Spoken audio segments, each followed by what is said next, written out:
ഇന്നലെ പെയ്ത തോരാമഴയിൽ ഒരു നാടിന് മുഴുവൻ കണ്ണീരിലാഴ്ത്തിക്കൊണ്ട് വല്യുമ്മയുടെ കൈ പിടിച്ച് സിനാൻ യാത്രയായി.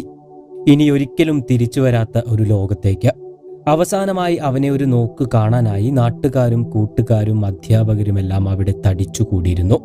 പഠനത്തിലും കായിക മത്സരങ്ങളിലുമെല്ലാം ഏറെ മുന്നിൽ നിൽക്കുന്ന മുഹമ്മദ് സിനാനുമായി സ്കൂളിലെ അധ്യാപകർക്കെല്ലാം ഏറെ അടുപ്പവുമുണ്ടായിരുന്നു. ഇനി അവൻ ഈ സ്കൂളിലേക്കില്ലല്ലോ എന്ന ദുഃഖം ഇപ്പോഴും അലട്ടുകയാണ് അവരെയെല്ലാം.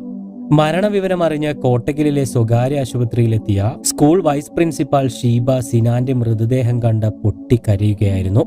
കഴിഞ്ഞ ദിവസം പള്ളിയിലേക്ക് പോകുന്ന വഴി അയൽപ്പക്കത്തെ വീട്ടിലെ ഗേറ്റിൽ തലകുടുങ്ങി മരണമടഞ്ഞ മുഹമ്മദ് സിനാനും കൊച്ചുമകന്റെ മരണവാർത്തയറിഞ്ഞ് ഹൃദയാഘാതം മൂലം മരിച്ച വല്യമ്മ ആസിയയ്ക്കും ആ നാട് അന്ത്യാഞ്ജലികൾ അർപ്പിച്ചു.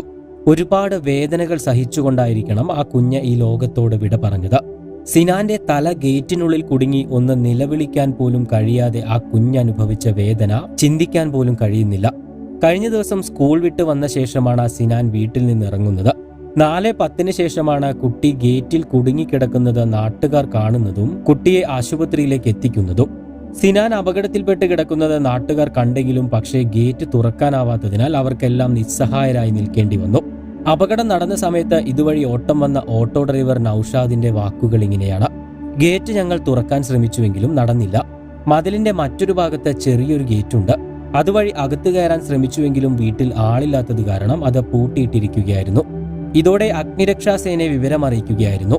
അഗ്നിരക്ഷാസേന ഇങ്ങോട്ട് പുറപ്പെട്ട് വയലത്തൂരിലെത്തിയപ്പോഴേക്കും അധ്യാപകനും നാട്ടുകാരനുമായ അമീർ അറിയിച്ചതനുസരിച്ച് വീട്ടുകാരുമായി ബന്ധപ്പെട്ട മൊബൈലിലെ ആപ്പ് വഴി ഗേറ്റ് തുറക്കുകയായിരുന്നു. അത്രയും നേരം ഒന്നും ചെയ്യാൻ കഴിയാതെ ആ കുട്ടിയുടെ അരികിൽ അവർക്ക് നിസ്സഹായരായി നിൽക്കേണ്ടി വന്നു. വല്ലാത്തൊരവസ്ഥ. ഗേറ്റിനുള്ളിൽ കുടുങ്ങിയപ്പോഴുണ്ടായ പരിക്ക് കാരണം തലച്ചോറിലുണ്ടായ രക്തസ്രാവമാവാം മുഹമ്മദ് സിനാന്റെ മരണത്തിന് കാരണമായതെന്നാണ് പോസ്റ്റ്മോർട്ടത്തിലെ പ്രാഥമികമായ നിഗമനം. സിനാന്റെ ചെവിക്ക് താഴെയും നെഞ്ചിന് താഴെയുമുള്ള ക്ഷതമാവാം തലച്ചോറിലേക്കുള്ള രക്തസ്രാവത്തിന് കാരണമായത്. മുതുകത്തും ചെറിയ പരിക്കുകളുണ്ട്. ഗേറ്റിനുള്ളിൽ കുടുങ്ങിയ സമയത്തുണ്ടായ മുറിവുകളും പരിക്കുകളും മരണത്തിനിടയാക്കിയെന്നാണ് പ്രാഥമികമായ കണ്ടെത്തൽ. എന്നാൽ ഗേറ്റിന് സെൻസർ തകരാറുകളൊന്നും തന്നെ പോലീസ് കണ്ടെത്തിയിട്ടില്ല. ഗേറ്റ് കൂടുതൽ പരിശോധനയ്ക്ക് വിധേയമാക്കുമെന്നും പോലീസ് അറിയിച്ചിട്ടുണ്ട്.